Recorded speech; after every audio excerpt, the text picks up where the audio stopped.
On the evening of December 24, 1944, Christmas Eve, General Hasso von Manteuffel stood in his forward command post somewhere in the frozen Ardennes and made the most difficult telephone call of his career. 8 days earlier, his Fifth Panzer Army had smashed through the American line along an 80-mile front in eastern Belgium and Luxembourg. His panzer divisions had rolled through shattered American positions, captured thousands of prisoners, and driven deeper into Allied territory than any German force since 1940. By every visible measure, Manteuffel was winning. His army had advanced further west than either of the two German armies attacking on his flanks. His lead division, the 2nd Panzer, had pushed to within 5 kilometers of the Meuse River, the critical water barrier that the entire offensive had been designed to cross. And yet on that freezing Christmas Eve, Manteuffel picked up the field telephone, called the Führer's military headquarters, and recommended that the offensive be halted. His reason, stated plainly and recorded in the operational record, was not that he had been outgunned. It was not that he had been outnumbered. It was, in his own words, the time his Fifth Army had lost at a small Belgian crossroads town called Saint Vith. Time. Not ground, not men, not tanks. Time. That word is the key to everything that follows. Because Hasso von Manteuffel, one of the most capable armored commanders Germany ever produced, a man who had fought across North Africa, the Eastern Front, and France, a man who had personally persuaded Adolf Hitler to change the tactical plan for the Ardennes offensive, was not beaten by an American army that stood in his path and refused to move. He was beaten by an American army that moved, that fell back, that gave ground, village by village, ridge by ridge, crossroads by crossroads, in a series of fighting retreats so deliberate, so stubborn, and so costly in hours, that by the time Manteuffel's panzers finally rolled through each abandoned position, the clock had already killed his plan. The Americans lost nearly every position they held, and in losing those positions, they won the battle. Manteuffel spent the rest of his life trying to explain what that felt like from the German side. In a post-war documentary filmed years after the war, he described the Ardennes fighting with a phrase that captured the central truth his panzer divisions had run into that December. He called it the War of the Small Men. He said the American small unit leaders, the company commanders and the sergeants and the junior officers, who held crossroads and blew bridges and fought rearguard actions across the frozen hills, had succeeded in upsetting the entire time schedule. Coming from a Prussian aristocrat who had commanded armies, that phrase carried a weight that no military decoration could match. It was an admission that the men who lost every position had defeated the general who took them. If this story reaches you, a like is the single best way to help it find others who care about this history. If you are not subscribed, now is a good time. Manteuffel was not the only German commander in the Ardennes who discovered that advancing through retreating Americans was slower than advancing through no Americans at all. Across the Fifth Panzer Army's front, from the Our River crossings in the east to the outskirts of Bastogne in the west, German after-action reports from December of 1944 recorded the same phenomenon with something close to bewilderment. A position would be identified, assaulted, and taken, sometimes at significant cost. The German troops would move forward expecting open road. Instead, they would find the road cratered. The bridge at the next stream would be demolished. And 1,000 meters further on, the same Americans who had just retreated, sometimes reinforced by strangers from shattered units they had collected along the way, would be dug in at the next defensible point, firing again. German division commanders began reporting a pattern they had not encountered on this scale before. The Americans were not holding ground. They were not making last stands. They were doing something more dangerous. They were selling ground at a price measured in hours, and every hour they sold cost the German offensive something it could never buy back. The Fifth Panzer Army's staff had built their entire plan around a timetable. Saint Vith was supposed to fall by the evening of December 17th, the second day of the offensive. Bastogne was supposed to be in German hands by the end of the first or second day. The Meuse River crossings were supposed to be reached within 4 days. Every objective had a deadline, and every deadline was a link in a chain. If one link held too long, the entire chain stretched, and what stretched was not just the schedule but the fuel supply, the ammunition reserve, and the narrow window of bad weather that kept Allied aircraft on the ground. The German plan needed speed the way a human body needs oxygen, and the Americans, whether they fully understood it or not, had found the one weapon that could suffocate it. They found that retreat, conducted the right way, was not a sign of defeat. It was a form of attack. And it was an attack the German doctrine of rapid armored exploitation had no answer for. But to understand why the Americans could fight this way, and why the Germans could not stop it from working, you need to understand the man whose army ran into it, and you need to understand the plan he had staked everything on, because Hasso von Manteuffel was no ordinary general, and the plan he carried into the Ardennes bore his personal fingerprints on every page. Manteuffel was born on January 14, 1897, in Potsdam, the garrison city of the Prussian military aristocracy. His family name was famous in German military history. His granduncle was Field Marshal Edwin von Manteuffel. The army was not a career choice for Hasso, it was an inheritance. He served in the First World War as a cavalryman in the Zieten Hussars, was wounded by shrapnel in October of 1916, and after the armistice joined the Freikorps before entering the Reichswehr. Between the wars, he became an instructor at the Panzer Troop School in Berlin. He stood 5 feet 2 inches tall, wiry and slight, a former gentleman jockey whose build disguised the intensity beneath it. His men called him the Little General. His enemies learned that his size had no relationship to his capacity for violence. On the Eastern Front, commanding first a battalion and then a regiment in the 7th Panzer Division, Manteuffel earned the Knight's Cross for his role in the fighting near Moscow. He went on to command the 7th Panzer Division and then the elite Grossdeutschland Division, earning progressively higher grades of Germany's most prestigious military decoration. By the autumn of 1944, he was only the 24th of 27 men in the entire German military to hold the Knight's Cross with oak leaves, swords and diamonds. Hitler admired him, which was unusual for a man who despised most of his generals. On September 1, 1944, Hitler promoted Manteuffel directly from division command to army command, giving him the Fifth Panzer Army.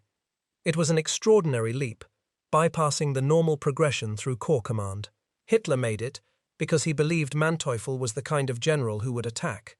He was right, but attacking was only half of what the Ardennes offensive required. The other half was speed, and speed was the half that Manteuffel would never get. Before the offensive launched, Manteuffel had tried to change the plan.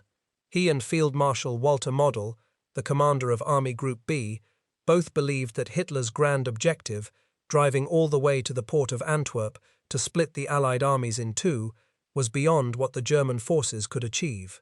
They proposed a smaller operation, a pinching attack against the American salient around Aachen, which would have been more realistic given the declining strength of the German army. Hitler rejected the smaller plan outright. He wanted Antwerp. He wanted a war-changing blow, and he was willing to gamble Germany's last strategic reserve to get it. Manteuffel accepted the decision, because in the German system the Führer's word was final, but he fought for every tactical detail he could win. In a personal meeting with Hitler, Manteuffel argued for changes that reflected his experience as a frontline commander. He wanted his infantry to infiltrate the American positions in darkness before the artillery barrage began, not after. He wanted searchlights bounced off the low cloud cover to create what the Germans called artificial moonlight, enough light for his troops to navigate the forest trails, but not enough to silhouette them against the snow. And he wanted the massive artillery preparation that Hitler favored to be replaced by a short, sharp bombardment that would stun the defenders without alerting the entire front. Hitler agreed to all three. It was a rare concession. Manteuffel was one of the very few German generals who could argue with Hitler and walk away with what he wanted. But even Manteuffel's tactical skill could not fix the fundamental problem with the plan. The offensive needed to move fast, and in the planning conferences, Manteuffel had laid out 3 conditions that he believed were necessary for success. The first was surprise. The second was bad weather to ground the Allied air forces. The third was rapid and undelayed progress through and beyond the road junction at Saint Vith. The first 2 conditions were met on the morning of December 16th. The third was not. And the reason it was not met leads to a man whose name Manteuffel did not yet know, standing in a classroom at the United States Army's armor school years earlier, learning principles that would one day stop a Panzer Army in its tracks.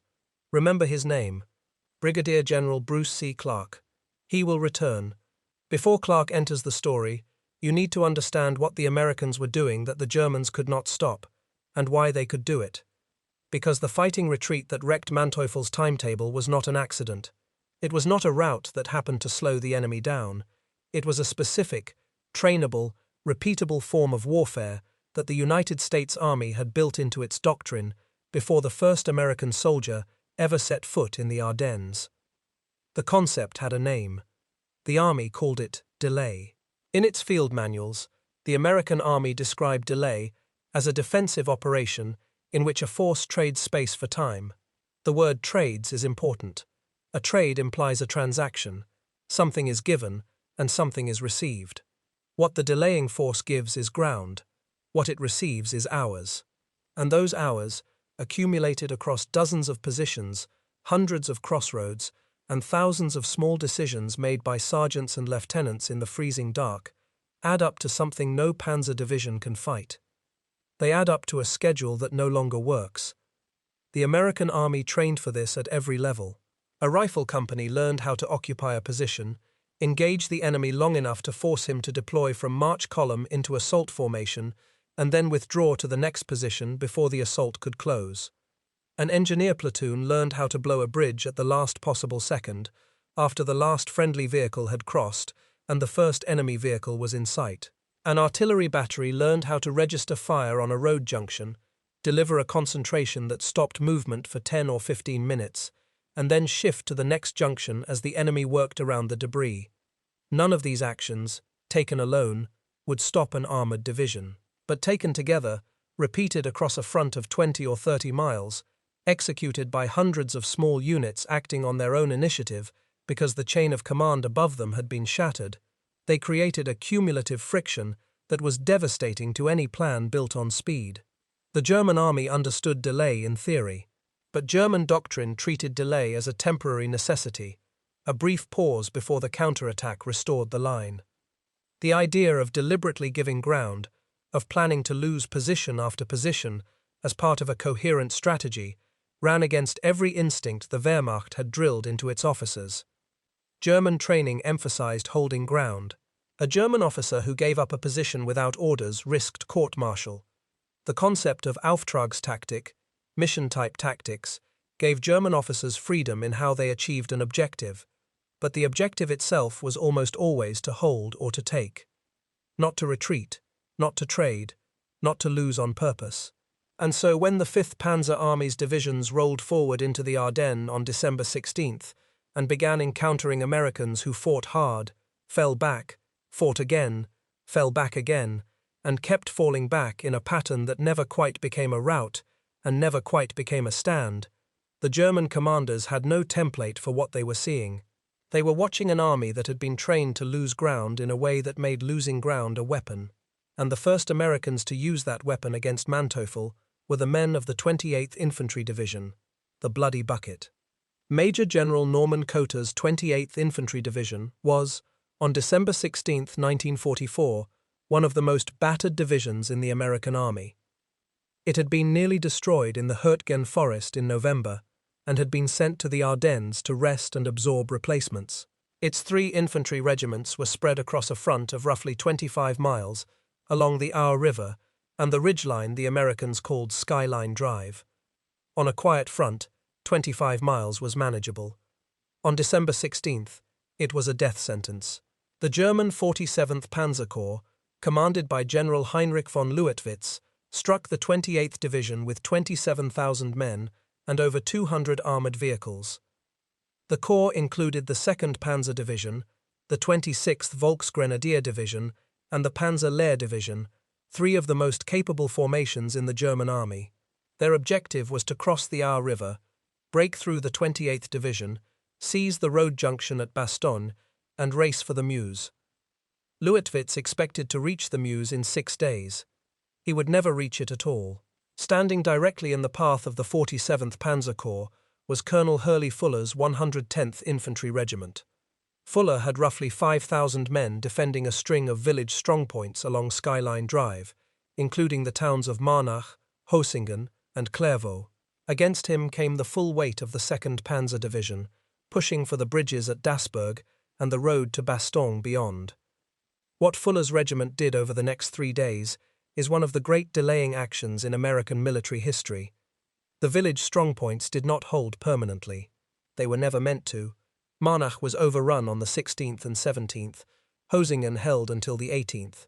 Clairvaux, where Fuller had his command post in the town castle, became a miniature siege. Fuller's men fought room by room through the town, while German tanks pushed through the streets. Fuller himself escaped through a window of his overrun command post and down a ladder in the darkness, before being captured on December 18th. But here is what mattered. Every hour that Fuller's men held a village was an hour that German tanks were not rolling toward Bastogne, and the hours accumulated in a way the German planners had not anticipated. The heavy bridges needed to carry 60-ton tanks across the Meuse River at Dasburg, and Gemuend took far longer to build than the German engineers had planned. Construction that was supposed to be finished by noon dragged on until nightfall. The problem was not German incompetence. The problem was that American engineers had prepared demolitions on the existing bridges and blown them precisely on schedule. American artillery had registered the crossing sites and dropped shells on the German bridge builders at intervals throughout the day, forcing them to take cover, restart, and take cover again. And the narrow forest roads leading to the river, roads that could handle a single column of vehicles in one direction, became choked with German armor, infantry, and supply convoys, all trying to reach the same crossing points at the same time. Traffic backed up for miles. Vehicles that should have been at the front by noon were still sitting on forest roads at midnight. Fuller's 110th Infantry was not the only regiment of the 28th Division that cost Manteuffel time. To the north, Colonel Gustin Nelson's 112th Infantry held positions along the Meuse River and denied the Germans the bridges at Uren for 2 critical days. The 112th fought with its back to the river, counterattacked repeatedly to retake lost positions, and withdrew only when ordered to by division headquarters. To the south, the 109th Infantry, commanded by Lieutenant Colonel James Rudder, the same officer who had led the Ranger assault on Pointe du Hoc on D-Day, conducted a series of delaying ambushes that traded one ridgeline after another for hours the Germans could not spare. 3 regiments, 3 different sectors. The same result. Ground lost, time stolen. The first day's plan had been built on the assumption of minimal delay at the river crossings. The actual delay was double what the plan allowed, and every additional hour of delay at the hour meant 1 fewer hour of daylight for the panzers to exploit on the roads beyond. By December 19th, the 28th Division had effectively ceased to exist as a fighting force.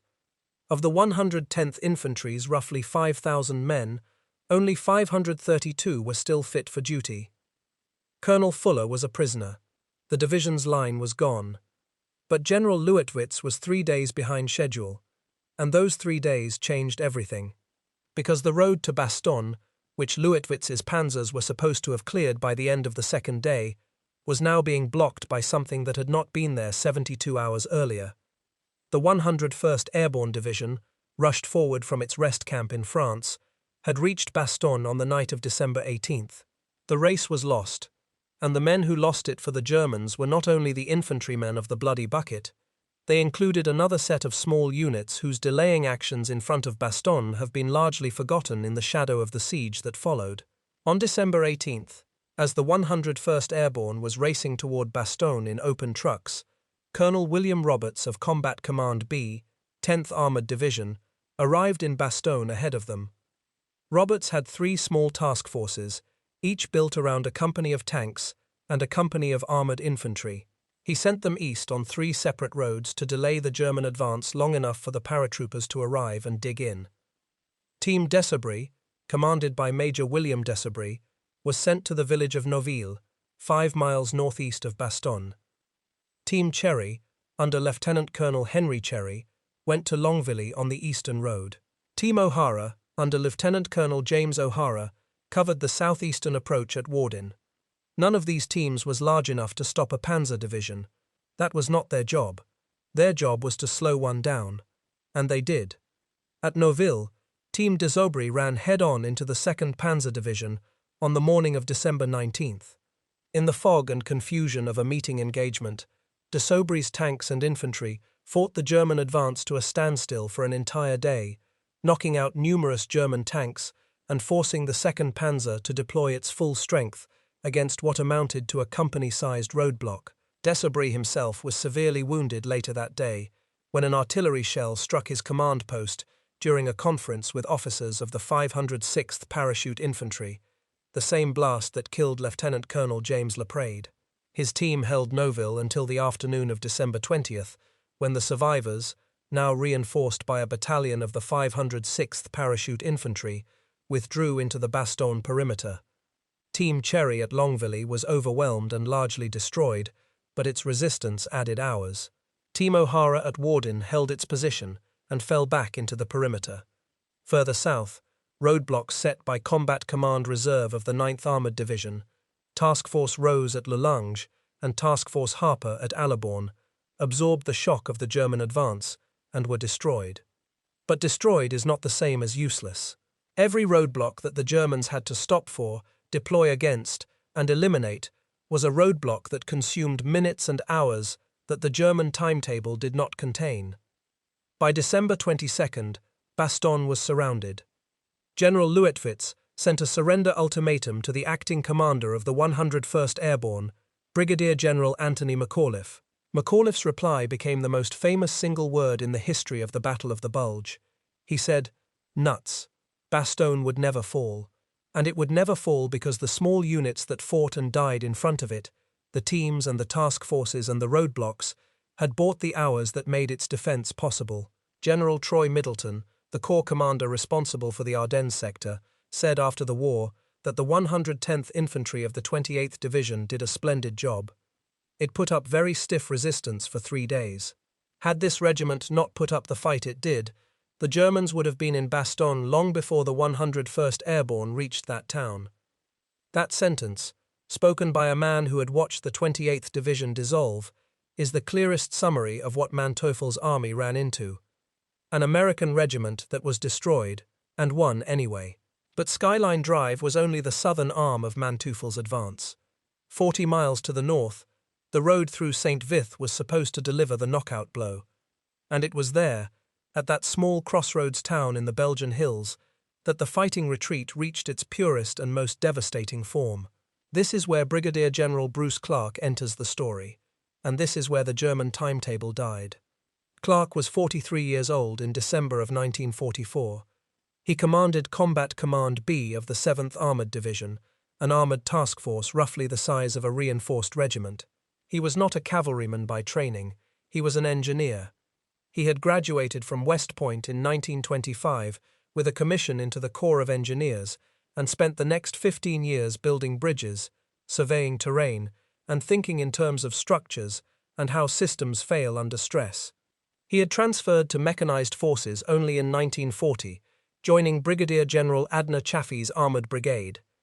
An instructor at the Command and General Staff College had once quipped that fortunately Clarke was an engineer and would never have a chance to command tanks. 4 years later, Clarke was commanding tanks in the biggest battle on the Western Front, and his engineer's mind, trained to calculate loads, tolerances, and breaking points, would prove to be exactly the mind the situation required. Clarke had been ordered to move his combat command from the Netherlands to reinforce the crumbling front. He reached the command post of Major General Alan Jones, commander of the 106th Infantry Division, at approximately 10:30 on the morning of the 17th. What he found was chaos. Jones's division, which had been in the line for less than a week, was being torn apart. 2 of its 3 infantry regiments, the 422nd and the 423rd, had been positioned forward in a feature called the Schnee Eifel, a forested ridge east of Saint Vith. German forces from the 18th Volksgrenadier Division had split into 2 columns and driven around both flanks of the Schnee Eifel, encircling the 2 American regiments. By December 19th, both regiments would surrender. Approximately 7,000 American soldiers were taken prisoner. the largest American surrender in the European theatre. Jones was overwhelmed. His division was disintegrating. His 2 forward regiments were cut off and could not be rescued. But even their sacrifice, which has often been treated as a straightforward disaster, contributed to the delay. The 422nd and 423rd Infantry regiments did not surrender immediately. They fought in the Schnee Eifel for 3 days, tying down German forces that were supposed to have bypassed them and moved on to Saint Vith. Their own regimental history recorded that stubborn resistance by the 423rd delayed the Germans in their seizure of Saint Vith by critical days, slowing the flow of German armor into the communication routes needed by the division, corps, and army. 7,000 men walked into captivity on December 19th. But the days they bought inside that encirclement were days the Germans had planned to spend advancing, not fighting a pocket. Saint Vith, with the road junction that Manteuffel's entire northern axis of advance depended on, was now virtually undefended, and it was into this vacuum that Bruce Clarke drove his combat command. Clarke did not wait for orders. He drove out to the road east of Saint Vith, personally stood at a crossroads, and began directing the scattered vehicles of his combat command into defensive positions as they arrived from their long road march. The road from the Netherlands had been choked with retreating traffic, fleeing civilians, and the debris of broken units streaming west. Clarke's armored column had to push through this chaos to reach Saint Vith, arriving in pieces rather than as a coherent formation. Clarke did not have a complete picture of the German dispositions. He did not know the strength of the forces moving toward him. He did not even have all of his own units in hand. What he had was ground, a handful of tanks and armored infantrymen arriving in small groups, and an understanding of time that would prove more valuable than an entire panzer corps. Clarke built what military historians would later call a horseshoe defense on the high ground east and north of Saint Vith. He anchored his line on the Pruemmerberg Ridge, placed his tanks in hull-down positions where the terrain gave them advantage, and incorporated every fragment of the shattered 106th Division he could find.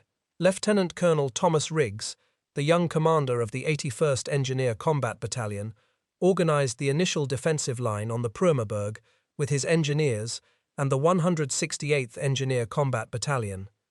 Riggs's men were not infantrymen. They were builders, bridge specialists, and road crews. Many had never fired a weapon in combat, but Clarke needed a line, and Riggs built one. He armed the 106th Division's band with rifles, put them in fighting positions alongside his engineers, and told them to hold. They held. Riggs positioned his men so skillfully on the high ground that the Pruemmerberg line was never penetrated by frontal assault during the entire defense. The Germans had to go around it, and going around it cost them time. Clarke reinforced Riggs with armor and tank destroyers as they arrived, weaving a defense from mismatched parts the way a mechanic rebuilds an engine from salvaged components. A platoon of tanks from one unit, a section of tank destroyers from another, infantry stragglers organized into provisional squads by whatever sergeant happened to collect them.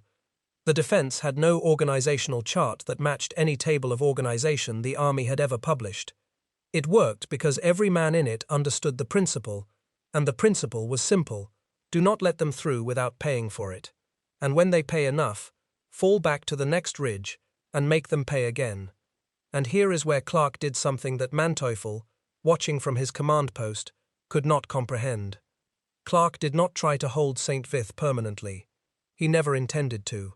He understood that the forces at his disposal, a single combat command plus the remnants of a destroyed division, could not stop 2 German corps indefinitely. But he did not need to stop them. He needed to slow them.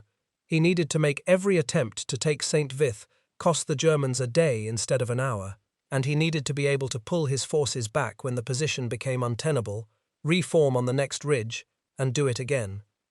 This was mobile defense. Clarke described the philosophy after the war in words that captured the mathematics of the fighting retreat with perfect clarity. By retiring a kilometer or so a day, he said, I was winning, and the Germans, by being prevented from advancing many kilometers a day, were losing. That sentence inverts everything a soldier is taught to believe about warfare. The man who falls back is winning. The man who advances is losing. It sounds like a contradiction, but in a battle where time is the only currency that matters, it is pure arithmetic.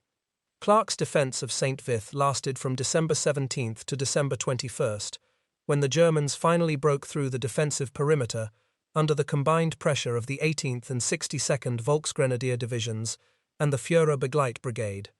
But even the breakthrough did not happen cleanly. The Führer-Begleit Brigade, which had been sent specifically to speed the capture of Saint Vith, got trapped in massive German traffic jams on the narrow roads behind the front and was unable to deploy effectively for days. The traffic jams themselves were partly caused by the delay, because Clarke's defense was holding the road net that the German supply columns needed.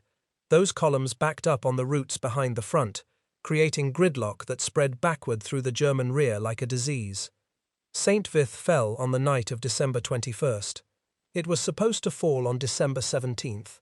That is 4 days of delay. 4 days that could not be recovered.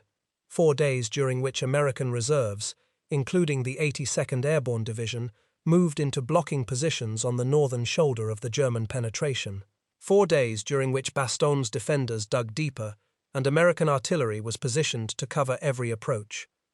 4 days during which the narrow window of bad weather began to close, and Allied pilots waited for the skies to clear.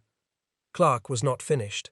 After the German breakthrough, he withdrew his surviving forces westward across the Saint River on December 23rd, conducting the retreat under conditions that should have made it impossible. The ground in the Ardennes had been churned to deep mud by days of rain and the passage of thousands of vehicles. Tanks and half-tracks were sinking to their axles. Withdrawal under those conditions risked losing every vehicle Clarke had left. Then, on the night of the 22nd, a sudden cold front, what meteorologists call a Russian high, swept across Belgium. Temperatures plummeted. The mud froze solid overnight. Clarke's vehicles could move. One of his officers, seeing the frozen ground, reported to Clarke with 4 words. "A miracle has happened, General." Clarke pulled his combat command across the Salm and reformed on the western bank, ready to delay again. Now step back and consider what Manteuffel was seeing from the German side by December 23rd.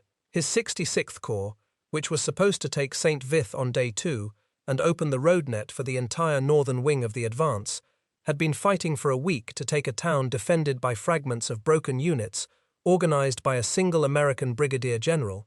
His 47th Panzer Corps, which was supposed to take Bastogne and race for the Meuse, had been delayed 3 days by a single American infantry regiment on Skyline Drive, and was now stalled in front of a surrounded but unbroken garrison. His 58th Panzer Corps was making better progress in the center, but its lead division, the 2nd Panzer, was running on fumes, its supply line stretched thin and harassed by American forces on both flanks. Only the 2nd Panzer Division got close to the Meuse.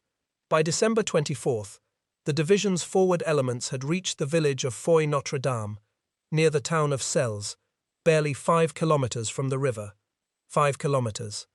After 8 days of fighting, after shattering the American line, after advancing deeper than any other German force in the offensive, Manteuffel's spearhead was close enough to the Meuse to see the river valley in the distance, and it could go no further. The 2nd Panzer Division was out of fuel. Its supply convoys could not reach it because the roads behind it were clogged, contested, or destroyed by the same pattern of delay that had slowed every other axis of the German advance. The narrow corridor through which it had advanced was being squeezed on both sides by American units that had not been there a week earlier, units that had been able to move into position precisely because the delays at Saint Vith, on Skyline Drive, and at the Bastogne approaches had bought the time for reserves to arrive. And coming straight at the stranded spearhead from the west was the American 2nd Armored Division, fresh, fully fueled, fully supplied, and under orders to destroy anything German that had gotten that far west. The result was not a battle, it was a destruction. The 2nd Armored Division hit the exhausted 2nd Panzer Division at Celles on Christmas Day and shattered it. The German battle group, out of fuel and ammunition, with no reserves and no possibility of resupply, abandoned its tanks in the snow. Roughly 600 men escaped on foot through the forest. The rest were killed or captured. The panzers that had driven within sight of the Meuse sat frozen and empty in Belgian fields. The river would never be crossed. This is the moment to ask the question that sits at the center of this story. Why could the Americans fight this way, and the Germans could not counter it? The answer goes deeper than training or doctrine. It goes to the fundamental nature of the machine that Manteuffel was driving. The German Ardennes offensive was a blitzkrieg. That word, which had terrified Europe since 1939, described a method of warfare built entirely on speed and shock. The idea was simple, and, when it worked, devastating. Concentrate armor at a single point, break through the enemy line, and drive deep into the rear before the enemy can react. The speed of the advance creates chaos. The chaos prevents a coordinated response. The enemy's command structure collapses, his supply lines are cut, and his frontline units, still facing forward, are surrounded and destroyed from behind. Blitzkrieg had conquered Poland in 4 weeks. It had conquered France in 6. It had nearly reached Moscow before the Russian winter stopped it. It was the most successful military doctrine of the 20th century, and it had a fatal vulnerability that no one had fully exploited until the Ardennes. Blitzkrieg could not function without speed. Speed was not merely an advantage of the system, it was the system. Remove the speed, and Blitzkrieg became something far less frightening. It became a conventional frontal advance by armored forces that consumed fuel and ammunition at an enormous rate, that depended on narrow supply lines running through hostile territory, and that lost its shock effect the moment the enemy had time to organize a response. The Americans in the Ardennes found the brake pedal on the Blitzkrieg machine. They found it not with superior firepower, not with air supremacy, which was grounded by weather for the first week, and not with numerical superiority, which did not exist during the opening days. They found it with hours. Every demolished bridge cost the German engineers time to build a replacement. Every cratered road cost the German pioneers time to fill the hole. Every defended crossroads cost the German infantry time to deploy, assault, and clear. Every village strongpoint cost the German commanders time to bring up artillery, suppress the defenders, and push through. And behind each of those delays was an American soldier, usually a sergeant or a lieutenant, who had been trained to understand that his job was not to win, his job was to make the enemy late. The German army had no equivalent training. German NCOs were superb at executing an attack or holding a position, but the concept of a deliberate fighting withdrawal, conducted on their own initiative after their officers had been killed and their communications cut, was something the German system had not built into its lower ranks. A German Feldwebel who retreated without orders was failing. An American staff sergeant who retreated to the next ridgeline and set up a roadblock was succeeding. The systems measured the same physical action, falling back, by opposite standards. And in the Ardennes, where the chain of command was shattered across an 80-mile front, the system that trusted its sergeants to retreat intelligently was the system that survived. There is a deeper layer still. The American army did not simply permit retreat. It built retreat into the mechanical structure of how units fought. An American infantry company that was ordered to delay had a playbook. The forward platoon engaged the enemy. The rear platoon prepared the next position. When the forward platoon pulled back, the rear platoon covered the withdrawal with fire, then became the forward platoon at the new position, while the first platoon fell back through it to prepare the position behind that. This leapfrogging pattern could be repeated for miles. It required no orders from battalion or regiment because the company commander, or the platoon sergeant if the company commander was dead, understood the principle and could execute it on his own authority. American artillery supported the pattern with pre-planned concentrations on road junctions and choke points, fired on a timetable coordinated before the withdrawal began, or, when radios failed, fired at the initiative of forward observers who understood the intent. The scale of that artillery support was staggering. Over the course of the battle, roughly 4,155 American guns fired approximately 1,255,000 rounds into the Ardennes. Many of those rounds were not aimed at German troops in the open. They were aimed at crossroads, at bridge sites, at the bottlenecks where German columns compressed into single file. A 10-minute artillery concentration on a crossroads did not need to destroy any vehicles. It only needed to stop movement for 10 minutes. 10 minutes multiplied by 100 crossroads across a 50-mile front added up to days. And days were what killed the offensive. American engineers supported the pattern by preparing bridges for demolition, marking craters to be blown, and timing the destruction to the withdrawal of the last friendly unit. The work was precise and dangerous. An engineer team assigned to blow a bridge had to wait until the last American troops had crossed, sometimes under direct fire, sometimes with German vehicles visible on the approaching road, and then detonate the charges at exactly the right moment. Too early, and friendly troops were cut off. Too late, and the bridge was captured intact. Across the Ardennes, American engineers executed dozens of these demolitions with a timing that bordered on surgical. The entire process was designed as a system, not a series of individual decisions, but an integrated machine where every component knew its role and could function independently if the component above it was destroyed. The Germans had nothing comparable, not because they lacked tactical sophistication. In many respects, German small unit tactics remained the finest in the world through the end of the war, but because their system was built for a different purpose. It was built to advance. It was built to hold. It was built to counterattack. It was not built to retreat in a controlled, deliberate, hour-by-hour exchange of ground for time, conducted by junior leaders acting without orders from above. When German units were forced to retreat, the retreat was usually either an orderly withdrawal, directed by a senior officer, or a disorganized collapse. The middle ground, the fighting retreat conducted on initiative by small units, was the gap in the German system, and the Americans drove a truck through it.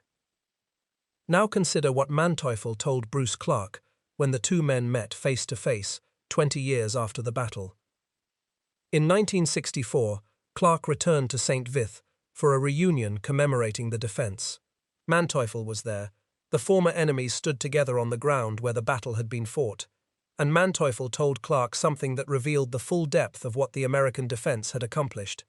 He told Clarke that the mobile defense around Saint Vith had made him believe he faced a corps instead of a thin force of units. A corps.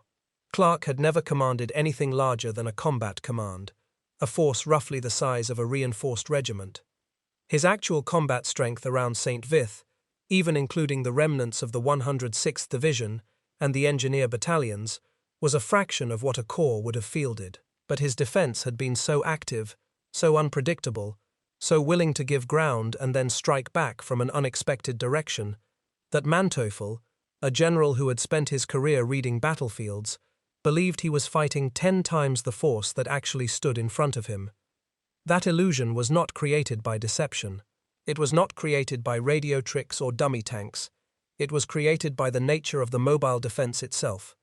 Because a force that retreats and fights and retreats and fights again, appearing on one ridge and then another, hitting from one flank and then the other, creates an impression of depth and strength that a static defense, no matter how brave, cannot match. A force that stands and dies in one place tells the enemy exactly how strong it is.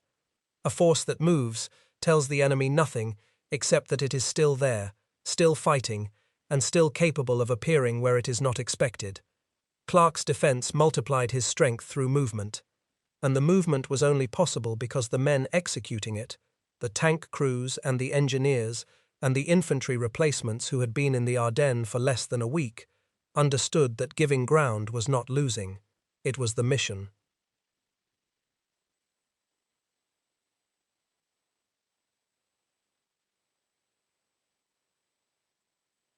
On the evening of December 24th, when Manteuffel made his telephone call recommending the halt, he was doing something no German general did lightly.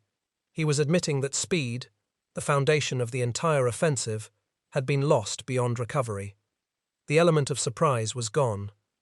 The weather had already broken the day before, and Allied fighter bombers were already turning every road in the German rear into a killing ground.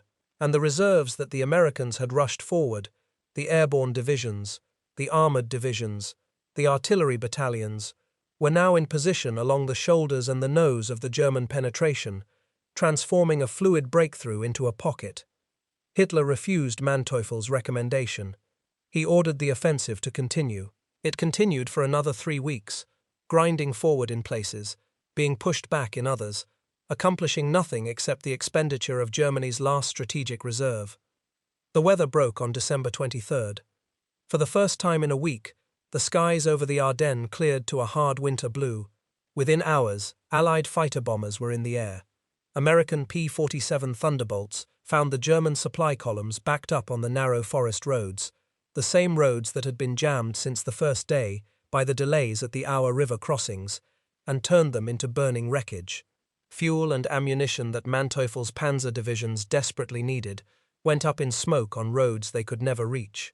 The air power that the German plan had counted on neutralizing through bad weather was now free, and it was devastating. Patton's Third Army, driving north from the Saar, broke through to Bastogne on December 26th, ending the siege. The corridor was narrow and contested, but Bastogne was no longer surrounded.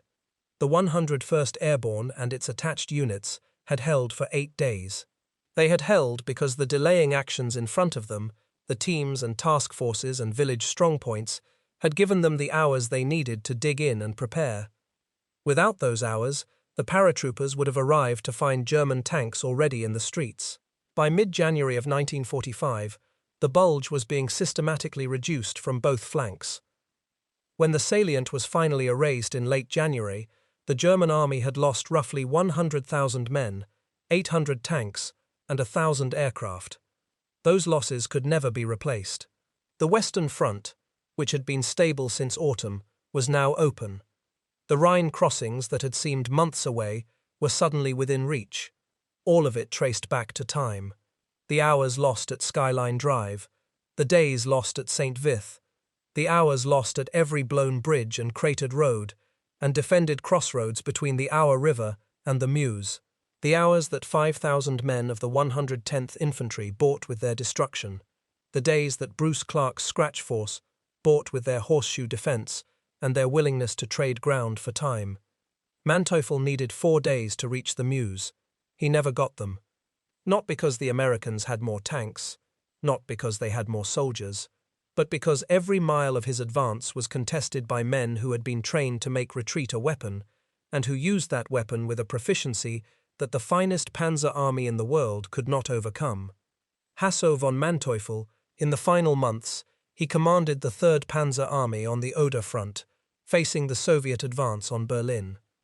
When the end came, he ordered his army to surrender to the Western Allies rather than the Soviets, marching his troops westward through the collapsing front to reach American lines. He was captured by the British and spent time in Allied detention before being released. In the 1950s, he entered West German politics, serving as a member of the Bundestag for the Free Democratic Party from 1953 to 1957. He played a role in shaping the new West German military, helping to coin the name Bundeswehr for the armed forces of the Federal Republic. In 1959, a German court convicted him for ordering the execution of a soldier who had deserted his post during the war. He served approximately 4 months of his sentence before being released. In 1968, he stood before an auditorium of cadets at the United States Military Academy at West Point, a German panzer general lecturing the future officers of the army that had beaten him, and analyzed the Ardennes campaign with the clinical precision of a man who had spent a quarter-century studying his own defeat. The American officers who heard him noted that he spoke with admiration, not bitterness, about the men who had stopped his advance. He died on September 24, 1978, in Rieth im Albachtal, Austria. He was 81 years old. In every post-war account he gave, in every interview and lecture and documentary appearance, Manteuffel returned to the same theme. The Ardennes offensive failed not because the plan was wrong. It failed because the Americans denied him the one thing the plan could not survive without. They denied him time. And they denied him time not through some grand strategic maneuver designed by Eisenhower or Bradley, but through the accumulated resistance of small units, led by junior officers and sergeants, fighting and falling back across frozen hills in the shortest days of the year. Bruce Clarke retired from the United States Army as a full 4-star general in 1962. He had gone on to command a corps and then the United States Army in Europe in the years after the war. His combat command at Saint Vith earned the Distinguished Unit Citation for the defense. Clarke himself received a Bronze Star with V device for Saint Vith, a decoration he later said he was prouder of than his Distinguished Service Cross, which he had earned months earlier for leading an armored assault on the French city of Troyes. He wrote extensively about mobile defense in the Army's professional journals, turning his experience into doctrine that would be taught at military schools for decades. But the battle he was remembered for, the one that defined his career, was the defense of a town he was ordered to give up, fought with borrowed troops he had never trained, on ground he had never seen before he arrived. When military historians asked him about Saint Vith, Clarke returned to the same principle. The mobile defense worked because his men understood it. They understood that falling back was not failure. They understood that the mission was time, not territory. And they understood that every hour they bought was an hour that could never be given back to the enemy. Clarke died in 1988 at the age of 86. He is buried at Arlington National Cemetery. Lieutenant Colonel Thomas Riggs, the young engineer who organized the first defensive line on the Pruemerberg, with combat engineers and a division band, was captured during the final German assault on Saint Vith. He escaped from a prisoner of war train and eventually reached Soviet lines. He survived the war and received the Silver Star for his defense. Colonel Hurley Fuller, who fought the Germans room by room through the streets of Clairvaux before escaping through a window and being captured in the darkness, spent the rest of the war in a German prisoner of war camp. He was liberated in 1945. The men of the 110th Infantry who held the village strongpoints on Skyline Drive, the ones who fought until their ammunition ran out and then retreated to the next village and fought again, did not know that they were buying time for the 101st Airborne to reach Bastogne. They did not know that their 3 days of resistance would prevent the 47th Panzer Corps from reaching the Meuse. They knew only that the road behind them led to places the Germans were not supposed to reach, and that every hour they held was an hour the Germans did not have. Most of them never spoke about it afterward. The 28th Division, rebuilt after the Ardennes, absorbed replacements and fought through to the end of the war. Its story was overshadowed by Bastogne and the 101st Airborne, whose defense of that city became the most famous chapter of the Bulge. But Bastogne held because the 28th Division bled for 3 days in front of it, and the roadblocks held because men like William de Sobry at Noville held until they were carried off the field wounded. And Saint Vith delayed the German northern wing because Bruce Clarke understood that retreating 1 kilometer a day was not losing, it was winning, in a war measured by the clock. The 28th Infantry Division's keystone shoulder patch, the red bucket shape that earned it the nickname the Bloody Bucket, became after the Ardennes a symbol not of defeat but of sacrifice that accomplished its purpose. Of the roughly 15,000 men the division carried into the battle, nearly all of its frontline infantry became casualties. Replacements who arrived in January found a division that existed on paper but had been rebuilt almost entirely from new men. The old men, the ones who had held Skyline Drive, were in hospitals, in prisoner of war camps, or in graves scattered across the frozen hills of Luxembourg. Manteuffel understood this. He understood it during the battle, and he understood it for the remaining 34 years of his life. His phrase, "the war of the small men," was not condescension, it was acknowledgement.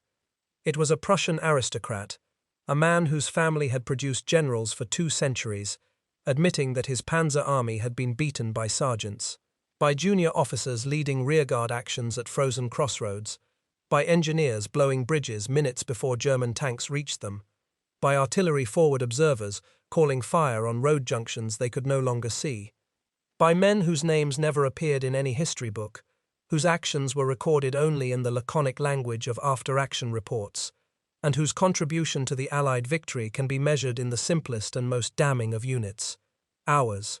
Hours that Manteuffel could not afford to lose. Hours that the Americans could not afford to stop selling. When the two sides met, the side that valued time won, and the side that valued ground lost. That is the answer to this story's title.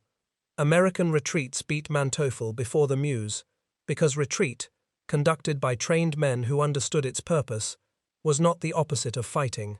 It was the most effective form of fighting available to an outnumbered force that held the one advantage its enemy could not match. The Americans had time to sell, and they sold it at a price so high that the finest panzer general in the German army could not afford to keep buying. Thank you for spending these minutes with these men. If this story reached you, a like is the single best way to help it find others who care about this history. If you are not subscribed, now is a good time, and the bell ensures you never miss one of these. I would love to hear where you are watching from today. If someone in your family served in the Battle of the Bulge, in the 28th Division, or the 7th Armored, or the 106th, or any of the units that held the line that December, tell me about them in the comments. These were the small men whose hours saved the world. This is how we make sure they are remembered.